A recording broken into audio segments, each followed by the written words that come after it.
Je viens tout juste de finir l'épisode 2 de la saison 5 de The Boys. Salut, c'est Youssout et aujourd'hui on va faire une review critique à chaud. Ouais, c'est un peu long mais écoutez comme vous voulez, vous c'est comme ça. De l'épisode 2 The Boys saison 5. Je l'ai déjà dit mais je me répète parce que j'aime bien me répéter. J'espère en tout cas que vous avez déjà vu l'épisode. Sinon, attention à vous. Spoiler alert, je vais évidemment spoiler sur l'épisode et sur la série en globalité. Donc, regardez l'épisode avant de le voir. Mais normalement, comme ça fait un moment que la série est sortie, en théorie, vous avez déjà vu l'épisode, sauf si vous faites comme moi et que vous attendez que tous les épisodes soient sortis pour pouvoir en regarder un. Enfin bref, essayons de faire les choses un petit peu de manière chronologique par rapport à l'épisode, contrairement à la vidéo précédente pour l'épisode 1 où j'avais fait totalement dans le désordre. On commence avec un début d'épisode, ma foi, plutôt intéressant, avec la fameuse mort d'Etrain, un petit hommage de par tout le monde. Évidemment, c'est un hommage qui a juste pour but d'être là pour les caméras et d'être magnifique pour les caméras, mais en réalité, je suis sûr que chez Vought, tout le monde sait que A-Train est mort parce que le protecteur l'a tué pour trahison. Hein. Au vu du reste de l'épisode et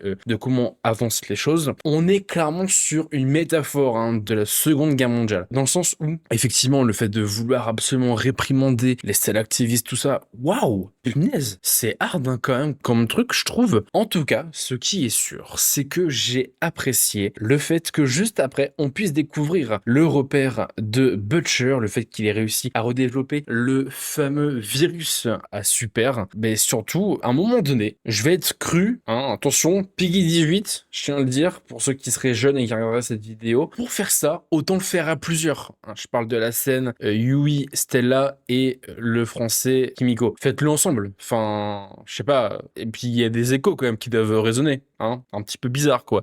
Genre ils font toujours qu'ils ont rien entendu alors que je suis sûr que bon, t'entendais taper dans les murs, si vous voyez ce que je veux dire. Bref. Enfin bref, tout ça étant dit qu'ils ont toujours leur plan totalement foireux avec Butcher, j'allais dire le français, mais non, avec Butcher, qui imagine des plans complètement fous, qui n'ont aucun sens, mais qui arrivent quand même au final à marcher. Au final, par rapport à les deux précédentes, effectivement, le petit soldat du coup a été réveillé. Par contre, étonnamment, il est mort dans le même épisode. Enfin, il est mort. On en reparlera juste après. D'où ma tête de la miniature. Vous comprenez le lien. En tout cas, du coup, le virus qui donc est transmis au groupe, là, deux personnes dans la super maison. Putain, la crème, oui, la crème qui sauve la fille. J'ai cru que la fille, là, lui, allait leur mettre à l'envers. Je vais pas vous cacher en mode, ah, tu m'as sauvé. Et bah, je viens de balancer au protecteur et vous allez tous crever, bande de cons. Évidemment, pour le scénario, ça n'aurait pas été. Mais sinon, dans la vraie vie, elle aurait totalement pu le faire et avoir une giga place chez vous. Autant, totalement, ça aurait été complètement possible. Enfin bref, ça permet quand même au final de ouvrir une porte où tous les super sont pas des gros connards nés et sont pas non plus des personnes à envie de détester jusqu'au maximum de leur vie. On a quand même envie de voir certains super survivre et ne pas mourir. Maintenant, j'ai hâte de voir quand même par rapport à ce virus qui a donc tué Rock, je sais pas quoi, mon cul là, qu'on a vu juste le temps de l'épisode, le petit soldat et une meuf en plus, je crois. Bah non, le gars super là qui vole, l'espèce de Superman à jeune, de nouveaux petits, de nouveaux protecteurs quelque part peut-être. Hâte de voir qu'est-ce qui va se passer par rapport à eux, parce que du coup, comme le montre la fin de l'épisode, effectivement, ils ne sont pas morts. Normalement, ils sont en mode zombie. Clairement, c'est ça que ça présage, c'est que ce sont des zombies, littéralement. En tout cas, au moins le petit soldat. Peut-être que c'est possible que le virus tue totalement les super, les plus faibles ou les plus mauvaises santé, on va dire, mais que certains super, comme le petit soldat qui a peut-être une force un peu plus importante, chose similaire au protecteur qu'il pourrait aussi avoir, bah c'est le genre de super qui peuvent survivre au poison du virus. Je ne serais pas étonné en tout cas que un des membres de la squad The Boy finisse par avoir le virus dans sa gueule. Je pense notamment à Kimiko. Pourquoi à Kimiko? Parce que elle a une régénération de sa peau, en fait, de ses cellules, qui est supérieure au reste des personnes. Donc ça justifierait le fait qu'elle ait le poison et que ce soit retardé avec le temps. Un peu sur le principe de ce qu'on a pu vivre avec le Covid-19, sur le fait que les humains standards, qui ne sont pas des super, peuvent être, quoi pas, porteurs du virus sans que ça se voie, sans qu'ils soient malades, sans qu'ils meurent ou quoi que ce soit, et le transmettre à